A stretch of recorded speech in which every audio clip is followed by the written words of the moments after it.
নমস্কার দর্শকবৃন্দ, বরাক নিউজে আপনাদের স্বাগত জানাচ্ছি। নিয়ে আসলাম আজকে ইম্পর্টেন্ট গুরুত্বপূর্ণ কয়েকটি খবর। ভিডিওটিতে আগে যাওয়ার আগে আপনাদেরকে অনুরোধ করছি ভিডিওটিকে একটি লাইক করে চ্যানেলটিকে সাবস্ক্রাইব করে দেবেন এবং পাশে বেল আইকনটি বাজিয়ে রাখবেন। আপনাদের একটা সাবস্ক্রাইব আমাদেরকে মোটিভেশন দেয় আগামীতে ভিডিও বানানোর। তো চলুন দেখে নেওয়া যাক আজকে ইম্পর্টেন্ট খবরগুলি। গয়ার আরপড়োয়ার বির্চবাই রোমিও লেন নাইট ক্লাবে শনিবার গভীর রাতে ভয়াবহ গ্যাস সিলিন্ডার বিস্ফোরণে আগুন লাগে, যাতে কমপক্ষে 25 জনের মৃত্যু এবং বহু মানুষ আহত হন। অধিকাংশই ধোঁয়ার শ্বাসরুদ্ধ হয়ে প্রাণ হারান বলে দমকল সূত্রে জানা গেছে। আগুন এত দ্রুত ছড়িয়ে পড়ে যে বেশিরভাগ কর্মচারী ও অতিথি বের হতে পারেননি এবং ক্লাবটিতে যথাযথ অগ্নি নিরাপত্তা ব্যবস্থা ছিল কিনা তা নিয়েও তদন্ত শুরু হয়েছে। এই ঘটনার পর ভারতের প্রধানমন্ত্রী নরেন্দ্র মোদীও এক্স অর্থাৎ টুইটারে শোক প্রকাশ করে নিহতদের পরিবারের প্রতি সমবেদনা জানান এবং আহতদের দ্রুত আরোগ্য কামনা করেন। পাশাপাশি তিনি রাজ্য সরকারকেও সব রকম সহায়তা দেওয়ার নির্দেশ দেন। 6 ডিসেম্বর মুখ্যমন্ত্রীর চেক বিতরণ অনুষ্ঠানে যোগ দিয়ে বাড়ি ফেরার পথে ধলাইয়ের কাছাকাছি একটি অটোর মারাত্মক দুর্ঘটনা ঘটে। প্রত্যক্ষদর্শীদের মতে যাত্রী বোঝাই অটোটি হঠাৎ নিয়ন্ত্রণ হারিয়ে উল্টে যায়। এতে অটোতে থাকা মোট প্রায় 5 জন মহিলা এবং একটি শিশুও গুরুতরভাবে আহত হন বলে জানা গেছে। দুর্ঘটনার পর স্থানীয় মানুষজন দ্রুত ছুটে এসে আহতদের উদ্ধার করে নিকটবর্তী হাসপাতালে পাঠান। ঘটনাটি এলাকায় তীব্র আতঙ্ক সৃষ্টি করে এবং অনুষ্ঠান শেষে ফেরার পথে নিরাপত্তা ব্যবস্থার যথার্থতা নিয়ে প্রশ্ন উঠছে।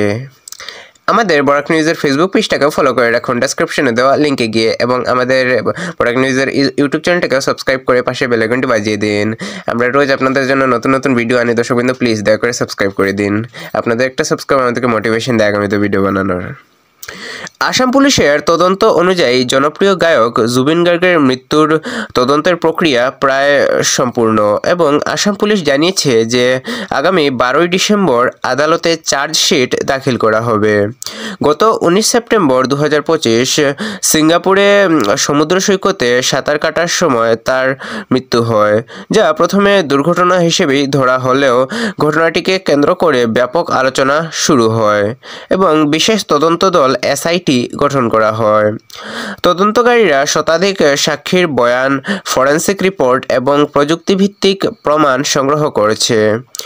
পুলিশ জানিয়েছে যে চার্জশিটে ঘটনার পুরো ক্রম, সম্ভাব্য দায়ী ব্যক্তি ও সংগৃহীত প্রমাণসমূহ উপস্থাপন করা হবে, আর চার্জশিট দাখিলের পরই তদন্তের চূড়ান্ত বিস্ফোরণ প্রকাশ পাবে।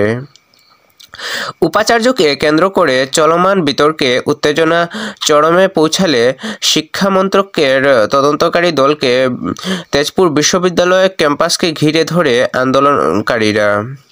তবে পরে আলোচনার মাধ্যমে পরিস্থিতি স্বাভাবিক হয়। বিশ্ববিদ্যালয় প্রশাসনের বিভিন্ন অনিয়ম ও স্বচ্ছতার অভাবের অভিযোগে আন্দোলনকারীরা লিখিত আশ্বাস দাবি করেন যে অভিযোগগুলোর পূর্ণাঙ্গ তদন্ত হবে এবং দায়ী ব্যক্তিদের বিরুদ্ধে ব্যবস্থা নেওয়া হবে। কর্তৃপক্ষ সেই লিখিত প্রতিশ্রুতি দেওয়ার পর আন্দোলনকারীরা অবরোধ তুলে নেন এবং তদন্তকারী দলকে ক্যাম্পাস ছাড়ার অনুমতি দেন। ঘটনাটি ঘিরে টানটান পরিস্থিতি তৈরি হলেও লিখিত আশ্বাসের পর পরিবেশ কিছুটা শান্ত হয়।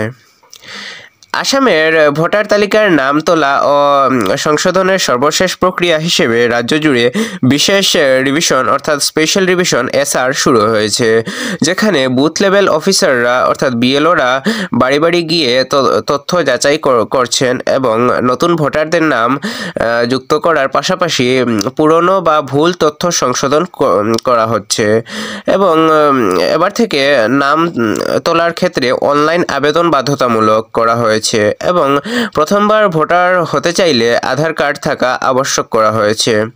আসন্ন 2026-এর বিধানসভা নির্বাচনে আগে থেকেই ভোটার তালিকাকে সম্পূর্ণ সঠিক, হালনাগাদ এবং নির্ভুল রাখতে এই বিশেষ উদ্যোগ নেওয়া হয়েছে। তো এগুলো ছিল আজকে ইম্পর্টেন্ট এবং গুরুত্বপূর্ণ কয়েকটি খবর। এগুলোর মধ্যে আপনার সবচাইতে বেশি গুরুত্বপূর্ণ বলে কোনটি মনে হয়েছে কমেন্টে নিশ্চয়ই জানাবেন এবং ভিডিওটিকে শেয়ার করে দেবেন আপনার কাছের মানুষজনদের কাছে। দেখা হচ্ছে আগামীকাল আরেকটি ভিডিওতে। ততক্ষণের জন্য ভালো থাকুন, সুস্থ থাকুন। জয় হিন্দ।